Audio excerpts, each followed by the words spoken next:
My name is Ian Chisholm. I work for Baltimore County Public Schools. I was an elementary school teacher for 20 years. And for the last 5 years, I've been what's called a consulting teacher, which means I work with new teachers, coaching them, working as an instructional coach, basically.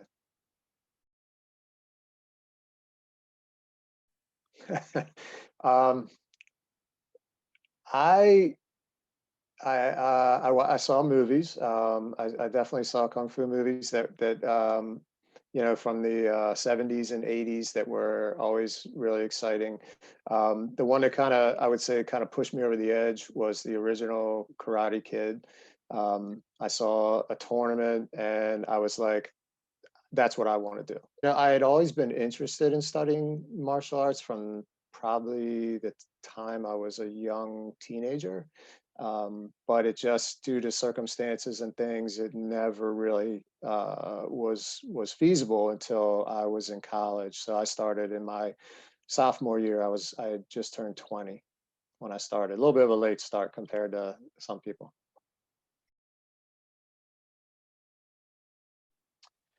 I started my martial arts training in 1989 at the Towson School, Chinese Kung Fu Institute. So it was 31, almost 32 years ago. Chinese Kung Fu Institute was Grandmaster Wong's school that was his first school in the Baltimore area. I probably watched 2 or 3 classes before I actually took an introductory lesson, and not because I wasn't sold or I wasn't interested. It was actually because I was just enamored with what I saw. The first class I actually saw was a black sash class, and there were 3 or 4 students in there, and just watching them and seeing what they were doing, I was like, oh yeah, this is what I want to do for sure.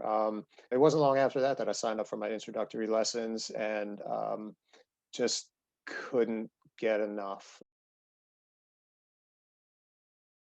My biggest concern was that I wouldn't be able to memorize a form. There was a kid there. I remember I was about 20. He was, I think, 12, 13. And I remember talking to him after one of his classes. And I think I was there for maybe my second introductory lesson. And I said to him, I said, you practice your forms. How many moves is it? And he's oh, I don't know, it's maybe I'd seen him do the beginning of the first form, and I thought maybe that was it, and it was only about 6 moves. I was like, I think I can handle that, but if it's more, I don't know if I'll be able to remember. um but the instructors, the way it was taught, in small chunks. You got lots of time to practice, you got lots of feedback. So 50 or 60 forms later, I can say that it can be done. It's not yeah, you can memorize it. I really take a lot of pride in making sure that our instructors are delivering the best possible classes that we can. I want to make sure that we're providing high energy classes that are motivating for people, is delivering the curriculum in a way that's accessible, but that is also challenging, so that people can continue to reach their goals. So we have students as young as 4 up into their 70s, and that's the thing. It's that's the beauty of this. It's a lifelong pursuit, and anyone can do it. Anyone can be part of it. So yeah, my biggest responsibility, I feel like, is helping people see the benefits of this and experience those benefits for themselves, so that hopefully one day they'll be sitting here being interviewed and talking to people about the benefits that they've had, and inspiring the next generations.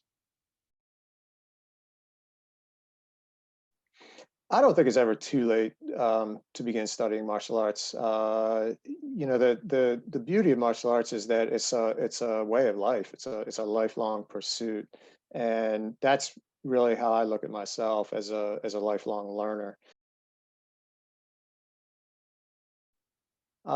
If I had to narrow it down to one thing, which I know is difficult, and other people have told me that when I've asked them the same question. I would say that the biggest benefit is spirit. Spirit in the sense that it helps you understand things on a deeper level. Spirit in the sense that it permeates other areas of your life. You know, the training and the mindset that you develop through the training is this um, sense of striving for excellence in everything that you do. You know, it's really about thinking like, where are my growth opportunities? Where are the areas that I can get better? And that, you know, is the way I do my job. That's the way I try to run my household. You know, things like that. It's always trying to do like, what can I do better? How can I do this the absolute best I can? And it develops that sense of spirit. Um, the other sense of spirit, I would say, in our we have our student creed now at Chinese Kung Fu Institute. We called it our student code of honor. And there was a part in there where we talked about indomitable spirit. And that's the other sense of spirit that I would say this develops is just never quit, never say die attitude. Little over a year ago, I had a uh, sudden medical emergency where I lost the hearing in my left ear, and it also affected my balance. I spent about 3 months in physical therapy, just getting to the point where I could walk properly again, let alone do any of this. But I never questioned if I would come back. I never doubted it. And yeah, I just can't get rid of me. I just keep coming back no matter what. In life, everyone has defining moments, metaphorical forks in the road that help to determine one's path. For me, one of those moments occurred 30 years ago and was quite literally in the road. I was walking on a street in Baltimore, near where I was going to school at the time, and saw among the trash that was strewn across the sidewalk a bright, gold-colored piece of paper. I felt compelled to pick it up, and upon closer examination, saw that it was a flyer for the Chinese Kung Fu Institute in Towson. On it was a picture of Grandmaster Huang Chenliang and an offer for introductory lessons. I was intrigued and carefully placed the gold paper in my pocket, and not long after began taking lessons at Grandmaster Huang's school. These lessons provided me with what I needed most at that time in my life: discipline, structure, positive challenges, and character development. Little did I know during those early lessons of the amazing opportunities that would be presented to me or how my life would be transformed.